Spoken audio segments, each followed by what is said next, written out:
Breaking news. Putin sends his best wishes to his dear friend Erdogan as the challenge posed by Turkey to NATO appears here to stay.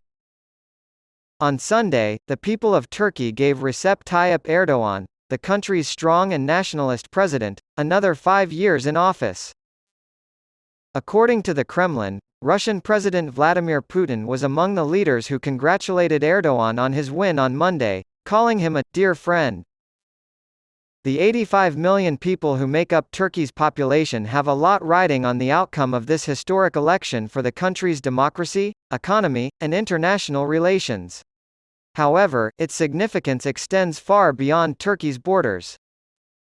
Before the final presidential vote, former U.S. Ambassador to Turkey David Satterfield told CNBC, "Turkey is a vital NATO ally for the United States and for the other NATO partners. Turkey has been a member of NATO since 1952, and despite being home to 50 American nuclear warheads and a major airbase used by NATO forces, the country has the second largest military in the alliance, behind only the United States. It's a major exporter of agricultural goods to many nations and a manufacturing hub at the meeting point of Asia and Europe. More than 4 million refugees are currently staying in Turkey."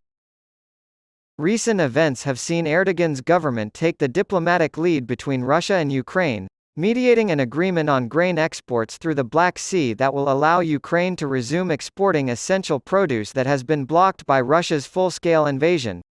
Some of the most important goals of Turkey's Western allies, such as strongly retaliating against Russia for its war in Ukraine and admitting Sweden into NATO, have been thwarted by Erdogan. Many Western officials are unnerved by Erdogan's cozy relationship with Putin and his refusal to impose sanctions on Russia, as well as his government's purchase of Russian weapons systems. Monday, Putin sent Erdogan a congratulatory message in which he praised the Turkish leader for conducting an independent foreign policy, as stated by Erdogan's spokespeople. "As a person, we highly appreciate your personal contribution to the strengthening of friendly Russian-Turkish relations and mutually beneficial cooperation in various areas," he said. Many people are wondering, with Erdogan starting a new term as president of such a strategically important country, what this means for NATO and Western geopolitical goals. A risk to NATO unity? Political and economic analysts both inside and outside of Turkey have differing opinions on whether or not Erdogan is bad news for the future of NATO. Cribstone strategic macro founder Mike Harris thinks the prolonged rule of the Turkish strongman is bad for the 74-year-old alliance. After the first round of voting in mid-May, Harris said, "Putin clearly wants NATO to fragment, and Erdogan in charge increases the likelihood of NATO fragmenting." He made reference to Erdogan's repeated attacks on Western governments and his firm refusal to sever ties with Putin. However, Turkey's commitment to an independent foreign policy has paid off significantly so far, especially in regards to Russia. The Turkish Statistical Institute reports that between 2021 and 2022, the value of Turkey's trade with Russia increased from $34.73 billion to $68.19 billion. 7% of Russian exports are now going to Turkey, up from 2% in 2021. Because of the severe restrictions on their overseas travel options, many wealthy Russians have fled to the country as tourists and expats. Putin's decision earlier in 2023 to forego payment for Russian gas exports to Turkey was widely interpreted as a bid to boost Erdogan's electoral prospects in the country. This raises the question of what, if any, influence NATO allies could use to bring about a change in this situation. Western officials have praised Turkey for mediating prisoner swaps between the warring countries and providing weapons and aid to Ukraine while simultaneously maintaining good relations with Russia, including the powerful and deadly Turkish-made Bayraktar drones. How receptive is Turkey to Sweden joining NATO? It is widely believed that Erdogan's opposition to Sweden joining the alliance was a ploy to boost his popularity in the polls ahead of the election, and that he will reverse course now that he has won. Sweden has drawn criticism from Turkey over its alleged support for terrorist Kurdish groups in Ankara. A continued pushback against NATO, according to Timothy Ash, emerging markets strategist and Turkey expert at Blue Bay Asset Management. If Erdogan continues to stall sign-off on Swedish NATO membership, I expect a major crisis in relations with the West, he said on Monday.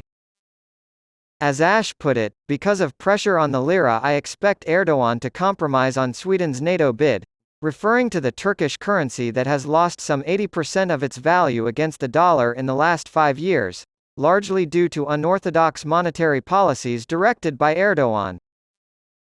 He extracted whatever political capital he could from this Sweden pushback pre-election. Now that he has won, there is only downside by delaying the inevitable, he continued. Thus, I anticipate Sweden's membership in NATO to be approved at the NATO summit next month. Indeed, Harris concurs. Ultimately, he concluded that Erdogan had been successful in his mission. So, will Sweden join NATO? That is something I would wager money on.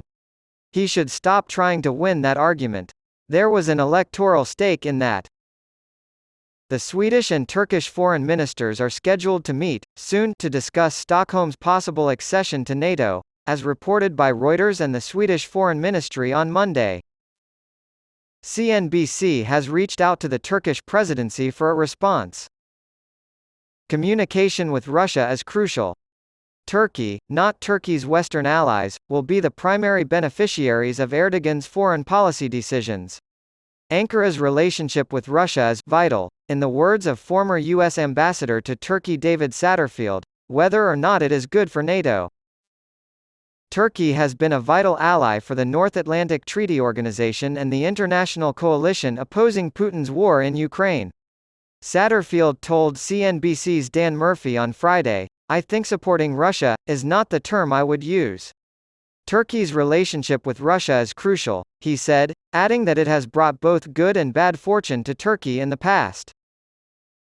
The ambassador said, we welcome the dialogue that President Erdogan has with President Putin, when the subject is stabilization, when the subject is the ability to access grain and other products through the Black Sea from Ukraine. And we are not viewing this as a shift in policy toward Russia or any sort of alignment with them. We see it as maintaining ties with a crucial neighbor of Turkey's, for better or worse.